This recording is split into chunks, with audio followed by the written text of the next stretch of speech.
morrer de sede se não abrirmos a boca, não é? Mas quando estamos na presença do Senhor e abrimos o nosso coração, Ele nos enche. É um gozo sem igual. A Ele toda a honra e toda a glória.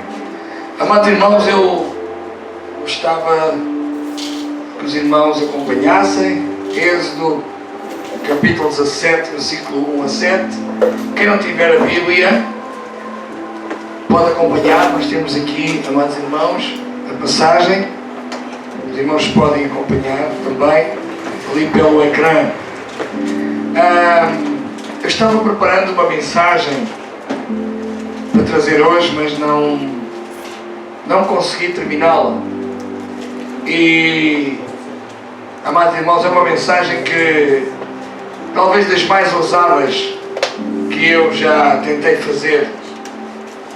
A mensagem fala de Cristo quando morreu e a retirada do corpo, quando o seu corpo foi retirado da cruz.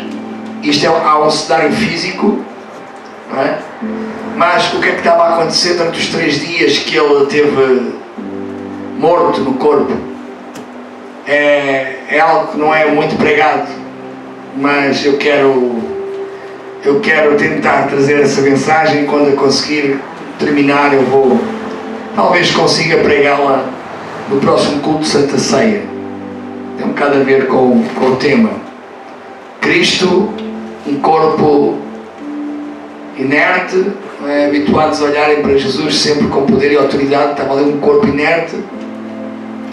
Nicodemos foi lá buscar o corpo, colocá-lo numa tumba, não é? Tudo o que aconteceu, isto daquilo que o mundo físico vê, mas também quero falar do que aconteceu no mundo espiritual. Cristo não teve inerte durante 3 dias, não teve não. É algo que vocês talvez nunca tivessem ouvido, mas eu quero ver se consigo transmitir aquilo que o Senhor colocou no meu coração. Nós vamos para o hoje, e hoje é o que interessa,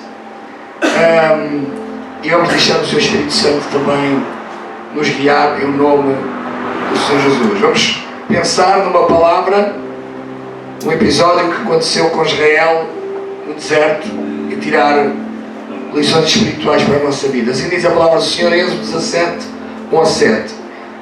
Depois toda a congregação dos filhos de Israel partiu do deserto de Sim pelas suas jornadas, segundo o mandamento do Senhor, e acamparam em Redifim, e não havia ali água para o povo beber.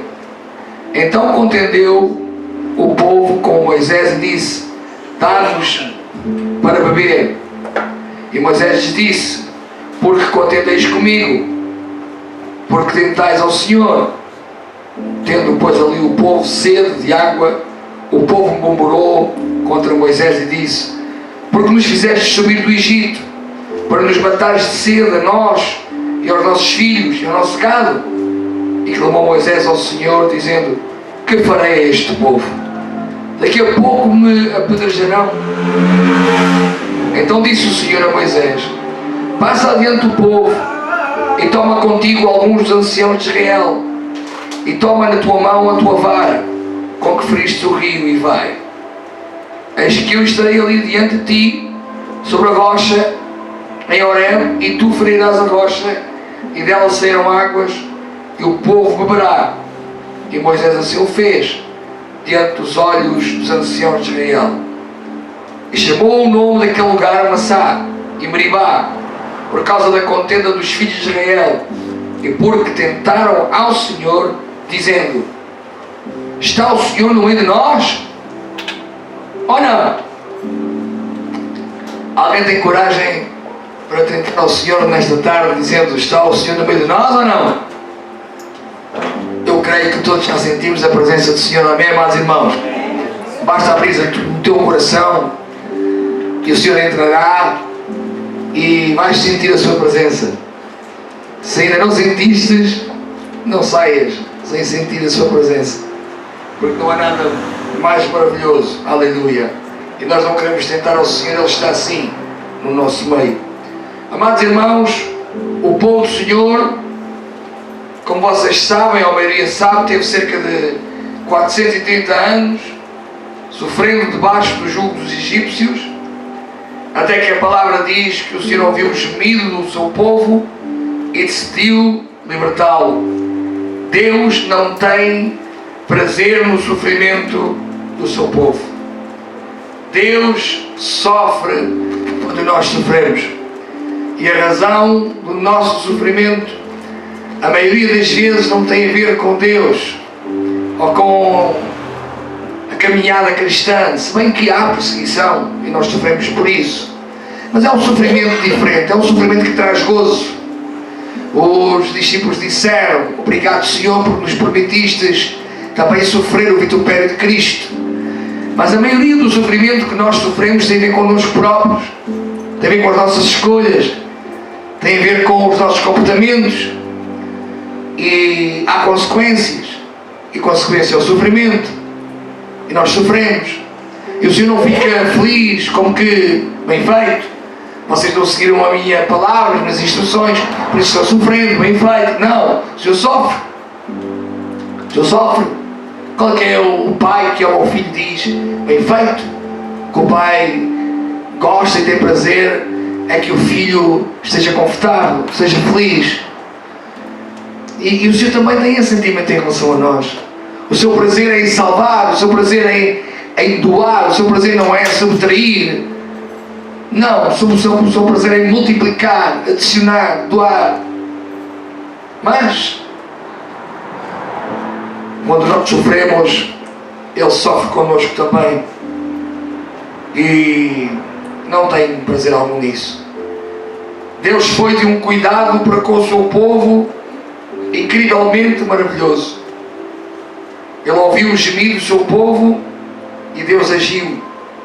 Às vezes, amados irmãos, nós temos mesmo que gemer na presença do Senhor, no sentido de nos quebrantarmos totalmente, dizendo: Senhor, está doendo, Senhor, faz doer, Senhor, eu não suporto mais, tem misericórdia.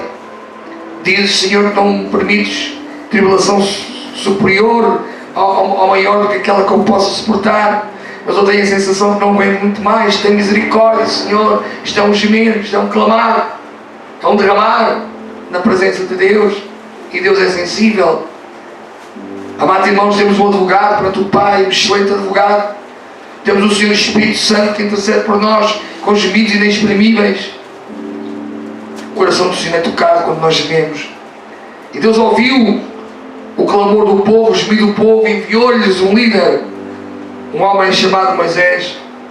Deus abriu o mar vermelho. Deus mandou carne emanar do céu.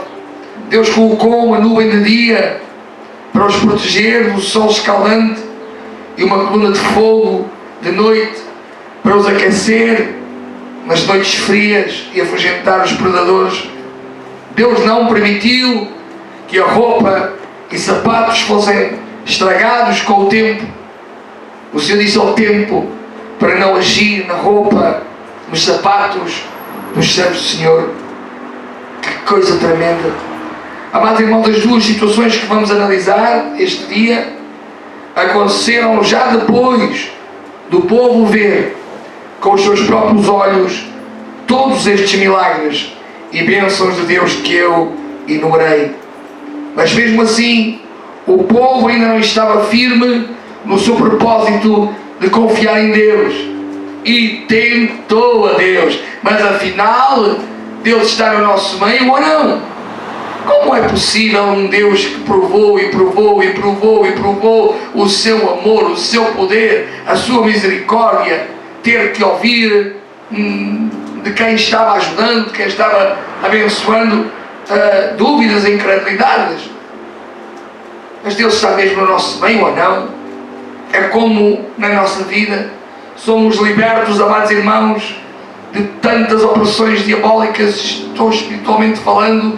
Somos libertos de tantos acidentes fisicamente falando, tanta coisa, amados irmãos, que nós sabemos e tanta coisa que nós não sabemos, que o Senhor nos tem liberto. Amados irmãos, não temos razão nenhuma nesta fase da nossa vida de também dizermos afinal Deus está na minha vida ou não? Claro que Deus está na nossa vida. Ai de nós se Deus não estivesse na nossa vida, amados irmãos. Nós já não estaríamos cá, já teríamos desaparecido. Às vezes parece que temos uma tendência de esquecer o que Deus já fez na nossa vida, e isso entristece muito o coração do Pai. Amados irmãos, o Deus de ontem é o mesmo de hoje e é o mesmo de amanhã. Amém, amados? Aleluia, glória a Deus. O povo de Israel estava na escola preparatória do deserto, e em vez de aprenderem a depender do seu Deus, estavam cada vez mais murmuradores, e a terem notas negativas na sua conduta. Amados irmãos, as dificuldades, os perigos, os desconfortos do deserto, em vez de os fazerem mais perto de Deus, estavam a fazer com que se afastassem ainda mais de Deus. Que Deus tenha misericórdia desta tendência da carne de fazer tudo ao contrário, tudo errado. O povo, depois de caminhar pelo deserto, amados irmãos, chega a uma localidade chamada Redifim, onde esperavam encontrar água, mas na verdade só encontraram uma seca terrível. Amados irmãos, quantas vezes na nossa caminhada nós esperamos alguma coisa, deduzimos alguma coisa, pensamos que finalmente vai acontecer alguma coisa, mas depois aparentemente há uma desilusão. As coisas não são conforme nós pensamos ou idealizamos. A soberania de Deus está acima das nossas vontades, ilusões ou fantasias, amados irmãos. O Senhor sabe todas as coisas, e Ele diz que todas as coisas contribuem para o bem daqueles que amam a Deus, e nós temos que confiar e esperar e não murmurar, dizer: Senhor, Tu estás no controle de todas as coisas. Eu esperava isto, na minha ótica, no meu pensamento, eu esperava que isto acontecesse, isto. Finalmente surgisse a água, depois de um deserto inteiro, finalmente surgisse a luz ao fundo de tudo, eu esperava. Mas às vezes, amados irmãos, mesmo quando nós esperávamos, não acontece. Amados, não era fácil aquela situação. Os animais e as crianças com sede. Parecia ser o fim de um sonho bonito. Tentem ver todo o povo sedento e cansado. Não foi fácil. Tentem visualizar, transformar estas palavras em imagens. Não foi fácil. Ali estava Moisés à frente do povo, e nós lemos, ele disse ao Senhor: mais um pouco e me vão apedrejar. O que é que eu faço, Senhor? Amados, quantas vezes na nossa vida não tem acontecido, depois de caminharmos pelo árduo deserto, esperarmos encontrar água que apresenta a solução para a situação, mas afinal tudo parece continuar sequíssimo, tudo parece continuar na mesma. É preciso coragem para continuar a confiar e não atirar a toalha branca para o chão. É preciso coragem, é preciso determinação, e é preciso uma ação de fé no mundo espiritual. Amados irmãos, embora aquela situação fosse muito difícil, sem dúvida que era, e causasse sofrimento, sem dúvida que estava causando sofrimento, aquela situação não podia justificar a reação dos israelitas. E, amados irmãos, não são as dificuldades que justificam algumas reações nossas de incredulidade. Devemos ter cuidado com as nossas reações. As dificuldades não justificam negarmos quem somos e em quem temos crido. É quando as coisas apertam, é quando as coisas se esmagam, que o suco aparece de quem nós somos. Amém, amados irmãos? É só quando a azeitona ela é esmagada que surge o apreciado azeite. É só quando a uva é esmagada que surge o apreciado vinho. É só quando a cana é esmagada que surge, amados irmãos, a água da cana do açúcar é esmagada. Amados irmãos, o suco só aparece, o verdadeiro glória a Deus, o verdadeiro louvor a Deus só aparece, só surge quando nós somos esmagados. Porque quando as coisas correm de feição, quando o vento bate nas costas, é tudo fácil, amados irmãos. Mas quando há contrariedade, quando há mesmo um esmagar, uma sensação de que perdemos completamente o controle, é aí, amados irmãos, que entregamos o controle nas mãos de Deus e dizemos: Senhor, eu quero que de mim saia glória, glória, glória, glória, glória. Quando o Senhor dá, quando o Senhor tira, glória, glória, glória. A Deus toda a honra e toda a glória. Amados irmãos, o Senhor diz na sua palavra que Ele guarda as orações, Ele guarda as nossas orações como taças com todo o respeito. Mas eu acredito, amados irmãos, que os glórias a Deus dos mártires, antes de serem degolados, amados irmãos, os mártires, antes de morrerem das mais variadas formas, dando glória a Deus, glória a Deus, glória a Deus, amados irmãos, é um suco precioso que Deus guarda